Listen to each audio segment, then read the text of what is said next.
While usually standard instrument departures, SIDs, will be flown by higher performance aircraft such as turboprops and jets, there are SIDs that smaller general aviation aircraft may find themselves flying. And as you move up to higher performance aircraft, you'll need to be familiar with climb via procedures. When you hear the ATC phrase climb via and then the SID name, this is an abbreviated clearance that requires you to comply with all of the SID's lateral, meaning course or heading restrictions, as well as any speed and altitude restrictions shown on the charted procedure. So let's say you're flying your new turboprop from Van Nuys Airport in California to McCarran International Airport in Las Vegas, Nevada. Your cleared route from Van Nuys to Las Vegas includes the Roscoe 2 departure with a Daggett transition. Now, before departure, you'll want to self-brief the SID if you're flying single pilot, or complete a crew briefing if you're in a two-pilot operation. SIDs often have speed and altitude restrictions, and you want to know what they are before you get there. Now, a climb via clearance can have several variations, and we'll take a look at the most common ones. Let's say that ATC says to you in your clearance, cleared to McCarran International, Roscoe 2 departure, Daggett transition, climb via the SID. When ATC issues you the clearance to climb via the SID, you are required to fly the SID as charted, complying with the SID's lateral path and any published speed and altitude restrictions while climbing to the top altitude. We'll explain the top altitude further in a minute. Now, if you look along the route, you don't see any charted speed restrictions on this SID, but let's look for altitude restrictions. And here you can see that at the Van Nuys 1.5 DME, you need to be at or below 1,750 feet MSL. Then you'll need to be at or above 1,303 feet at Perry.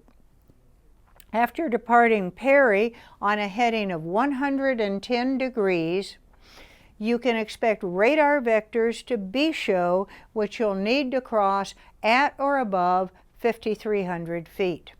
And then you'll cross Chum at or above 6,800 feet and Chemo at or above 7,100 feet. And you'll need to make sure you meet all those altitude restrictions. Now, at the top, you can see this SID's top altitude of 13,000 feet. And this is key. The top altitude is not your filed altitude in your flight plan, and it is not the altitude you'll end up flying. The top altitude is just the highest altitude you'll climb to on the SID. This means you're cleared up to 13,000 feet. But remember, you still have to meet the charted altitude restrictions along the way. Now, ATC may modify the charted top altitude by issuing the following clearance. Climb via the SID except maintain, and then specifying an altitude. For example, cleared to McCarran Airport, Roscoe 2 departure, Daggett transition, then is filed, climb via the SID except maintain 11,000. In this case, you have to stop your climb at 11,000 feet, even though the charted top altitude is 13,000.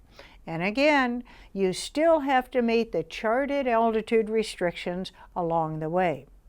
Now, it is possible that a SID will not have a charted top altitude. For instance, take a look at the Newhall 9 departure out of Van Nuys. If the SID you're flying does not have a charted top altitude, ATC will issue you a clearance to maintain a specified altitude.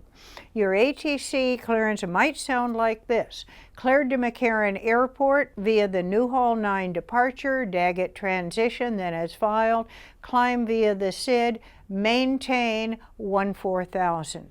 In this example, your ATC assigned top altitude is 14,000 feet. Now let's look back at the Roscoe 2 departure and consider what happens if ATC clears you to a fix further along the SID. Say you're on the SID's lateral path, climbing through 7,000 feet just as you cross Chum. And ATC says to you, proceed direct Jarzo, cross Jarzo at or above 10,000, climb via the Roscoe 2 departure. First, ATC is now responsible for your obstacle avoidance since you're off the SID routing. And notice that ATC restated the SID's name. What you would do is begin your climb so as to cross Jarzo at or above 10,000, and then, because the controller restated the SID name after Jarzo, you would comply with the SID's charted lateral path. And any altitude or speed restrictions as you continue your climb to the charted top altitude of 13,000. Now let's consider one more altitude example. Say you're at Bisho, climbing through 6,000 feet when ATC says to you, climb and maintain flight level 280. When ATC no longer requires you to comply with published altitude restrictions, they will issue you a climb and maintain clearance. This means you are cleared to and expected to commence an unrestricted climb to flight level 280.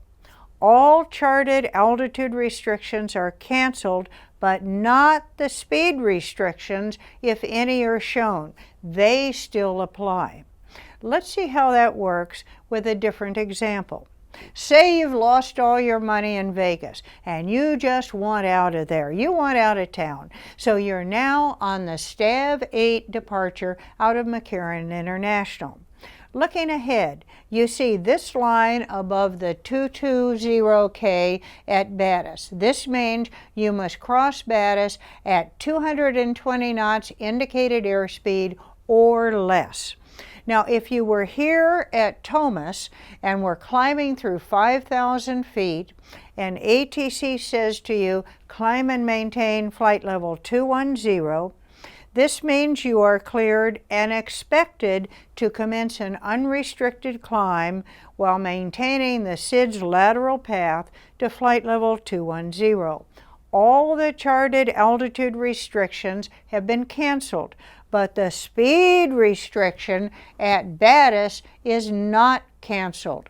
So you would need to make sure you cross Battis at 220 knots or less, unless the speed restriction is specifically canceled by ATC. And they would do that by saying, delete speed restriction. Okay, since we're talking about speed restrictions, let's look at the FINS 2 departure out of John Wayne Airport. Say that you're just at FINS, climbing through 10,000 feet. Here you can see at Cahill, there's an upcoming mandatory speed of 280 knots. That's what the lines above and below the speed mean. However, at your present position at FINS, ATC says to you, proceed direct play, climb via the FINS 2 departure. Now in this case, the 280 knot restriction at Cahill is canceled because you're no longer going to or over Cahill. Had there been an upcoming speed restriction at play, you would be expected to comply with that published speed restriction because ATC restated climb via the FINS 2 departure, and therefore any restrictions charted at or after play would apply. By the way, on a departure, ATC expects that you will begin to speed up after passing a published speed restriction, but that you will not go faster than the next speed restriction. Now, suppose ATC had told you on this departure, maintain 220 knots. That speed restriction would take priority over any charted speed restriction on the SID.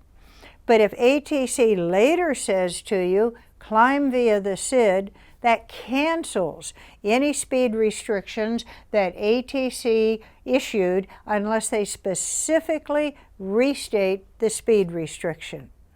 Now, you can adjust your speed at your discretion while keeping in mind any upcoming restrictions. Let's look at how ATC may issue you speed restrictions. Here we have the Hobo 2 departure out of John Wayne Airport. At Clinch, we have a published speed of 210 knots or less, and at Cahill, a mandatory published 280 knots. After takeoff, suppose ATC says to you, maintain 200 knots until takedown, then climb via the Hobo 2 departure. So in that case, you'll maintain 200 knots until takedown and not the 210 shown on the chart at Clinch. After takedown, you can accelerate to 250 knots, the general speed limit below 10,000 feet, and after reaching 10,000 feet, you can accelerate to 280 knots for crossing Cahill. Flying SIDs and a climb via clearance are not too difficult, but you do want to be familiar with the restrictions. You also need to be alert for ATC changes to the charted procedure because that's very, very common. So let's review some important points. With a climb via clearance, you're expected to fly the SID as charted and in compliance with any restrictions.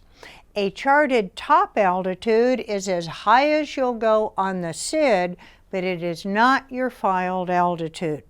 Also, ATC may revise a charted top altitude by saying climb via the SID except maintain and then specifying the altitude.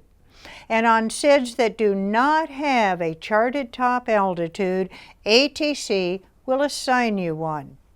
Now, if ATC issues you a climb and maintain clearance, you're expected to fly the SID's lateral path and climb unrestricted to the maintain altitude, but still comply with the SID's speed restrictions. You could be cleared to affix further along the SID by ATC saying to you, proceed to the fix's name and then climb via the SID. And unless ATC specifies, this cancels any speed restrictions at fixes you are bypassing, but not any speed restrictions ahead of you once you're back on the SID. If ATC vectors you off of the SID, they will give you an altitude to maintain, and you can consider the SID canceled unless ATC tells you to expect to resume the SID. So you can see that SIDs are not that difficult, but you do need to understand the ATC phraseology so you'll be at the right place, at the right altitude, and at the right speed.